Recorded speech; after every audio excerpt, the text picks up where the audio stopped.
avertir d'un avertissement. Un avertissement tantôt pour les sœurs que pour les frères. Donc si tu t'empêches, Ya Abdallah, oh mon frère, oh servant d'Allah, si tu t'empêches d'appliquer la polygynie, alors crains Allah. Crains Allah parce que le zina, la fornication, c'est une chose dont tu n'es pas aussi loin que tu le crois. Le zina est tantôt avec les parties intimes, mais le zina est aussi avec les yeux, avec la bouche, avec les oreilles. Le zina est avec la main et avec le pied. Si tu décides de te contenter d'une, à tes risques et périls. Mais n'accepte jamais ceci comme une condition de mariage. Donc ça c'est un conseil tantôt pour les frères, n'accepte pas cette condition-là, puisque de toute façon même si tu l'acceptais elle est fausse, mais tu partirais sur une grosse mauvaise base.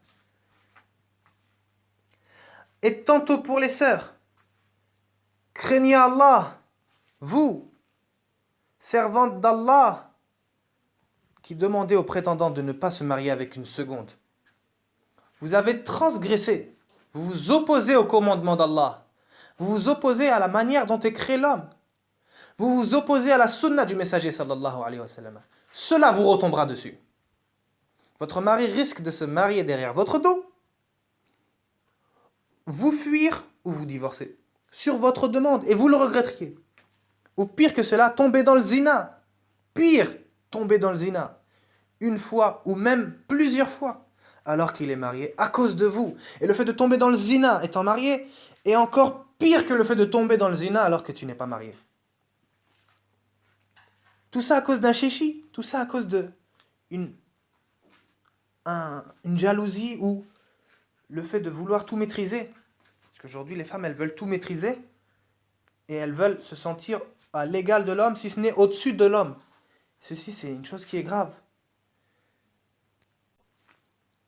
Et souvent, on voit des femmes qui se plaignent de leur mari qui se marie derrière leur dos, en disant « Oui, mais pourquoi il a fait ceci derrière mon dos? Pourquoi il a fait ceci derrière mon dos ?» La réponse, c'est que ma sœur, il a fait ceci derrière ton dos. En fait, c'est à cause de toi.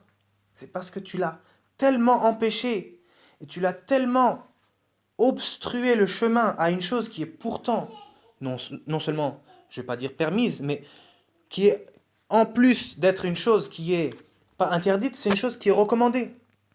Tellement que tu l'as obstrué à cette chose-là, il t'a évité. Au lieu de passer directement, il t'a contourné toi et il a fait ce qu'il avait à faire.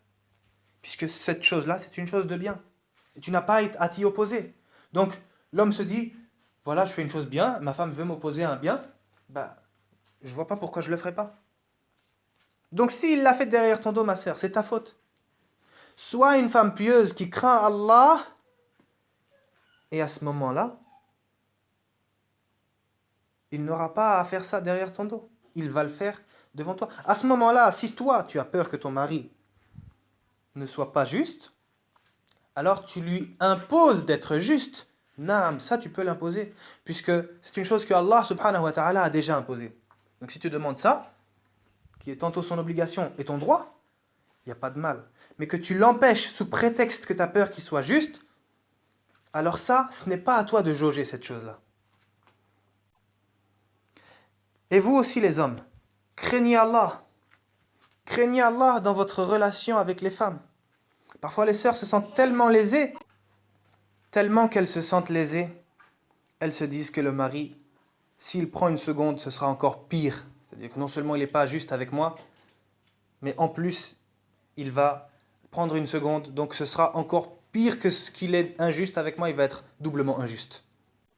Et comme on vient de le voir, ceci n'est pas correct. Donc, si on sait que le mariage est une cause de risque, c'est-à-dire que si moi je sais, que je sois un homme ou que je sois une femme, que le mariage est une cause de risque, alors je vais plutôt encourager mon mari ou avoir l'envie de le faire, puisque je sais que Allah subhanahu wa ta'ala me promet une subsistance. Donc si moi je vois que mon mari est pauvre, ou que sa subsistance est limitée, je n'ai pas peur qu'il se marie avec une seconde épouse. Au contraire. J'espère la réponse d'Allah, c'est-à-dire à sa promesse, qui promet à ceux qui se marient, étant pauvres, de leur donner leur subsistance. Et je soutiens mon mari en cela, et en cela il y aura un grand amour. C'est-à-dire que si une femme soutient son mari, et que le mari aussi ne cherche pas à léser sa femme, et que tout se passe selon ce que Allah subhanahu wa ta'ala a ordonné, alors il n'y aura pas tous ces problèmes, Inch'Allah. Et au moindre problème, le problème ne va pas augmenter et s'enflammer, mais au contraire, le problème va être traité à la lumière du Coran et de la Sunna. Donc craignez Allah et soyez droits et justes. Et quant à ceux qui ont passé la première épreuve, c'est-à-dire qui ont réussi à se remarier, ou la femme qui a, c'est-à-dire grâce à Allah, pu être une coépouse, donc les femmes n'ont pas à se chamailler ou à tout faire pour que le mari divorce la seconde ou la seconde la première, et ainsi de suite. Plutôt l'entraide. Allah subhanahu wa ta'ala dit وَتَعَاوَنُوا عَلَى الْبِرِّ وَالتَّقْوَى وَلَا تَعَاوَنُوا عَلَى الْإِثْمِ وَالْعُدْوَانِ, selon la traduction du sens rapproché. Et entraidez-vous dans l'accomplissement du bien et de la piété, et ne vous entraidez pas dans l'accomplissement du péché et de la transgression. Aidez le mari à être juste. S'il n'est pas juste, conseillez-le. Et souvent on entend les plaintes de celle qui subit l'injustice, de voir, c'est-à-dire voir celle qui est privilégiée, injustement. Mais jamais, ou presque jamais, ou rarement, on voit des femmes qui craignent Allah au point de voir que c'est la seconde qui est lésée et que c'est elle qui est privilégiée. Et à ce moment-là, elle se plaigne et qu'elle dise à son mari: crains Allah, tu dois être juste envers elle et tu ne dois pas me privilégier sur elle dans telle et telle chose. Puisque notre but, c'est d'aller au paradis. Donc, que la femme dise à son mari: ne trahis pas le dépôt. Va voir ton épouse et ne sois injuste ni envers elle, ni envers moi. Puisque si la femme accepte l'injustice de son mari envers la seconde épouse, qu'elle sache donc qu'elle est en train d'apprendre ou de laisser et d'abandonner et de trahir son époux à être injuste. Parce que le prophète sallallahu alayhi wa sallam nous enseigne: unsur akhaka zaliman aw mazluma. Secours ton frère, c'est la traduction du sens, secours ton frère, qu'il soit oppresseur ou qu'il soit oppressé. C'est-à-dire que ce soit lui qui subit l'injustice ou que ce soit lui qui fasse l'injustice. Donc tu secours non seulement ton mari de devenir injuste, puisque s'il devient injuste, sa transgression prendra son cœur et ceci se retournera contre toi. Et tu secours en même temps ta sœur qui subit cette injustice, et sache que Allah subhanahu wa ta'ala te secourra comme tu as secouru ta sœur. Puisque Allah subhanahu wa ta'ala est envers son serviteur, tout comme le serviteur est envers ses frères et sœurs. Sachez donc que la polygynie est une chose magnifique. Et il suffit pour le croyant de voir que les plus purs des hommes, les prophètes, plus d'un l'a pratiqué. Alayhimus salatu wassalam. Et que le meilleur et le plus pur d'entre eux et le plus aimé auprès d'Allah l'a pratiqué.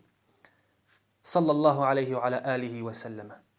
En soi, ça suffit comme mérite, et les kuffars même n'ont jamais cessé de dire que la meilleure des personnalités qu'au fil des années on n'a jamais connues est le prophète Mohammed sallallahu alayhi wa sallam, alors qu'ils savent qu'il pratiquait la polygynie. Walhamdulillahi rabbil alamin. Subhanak Allahumma wa bihamdik. Ashhadu an la ilaha illa anta astaghfiruka wa atubu ilayk.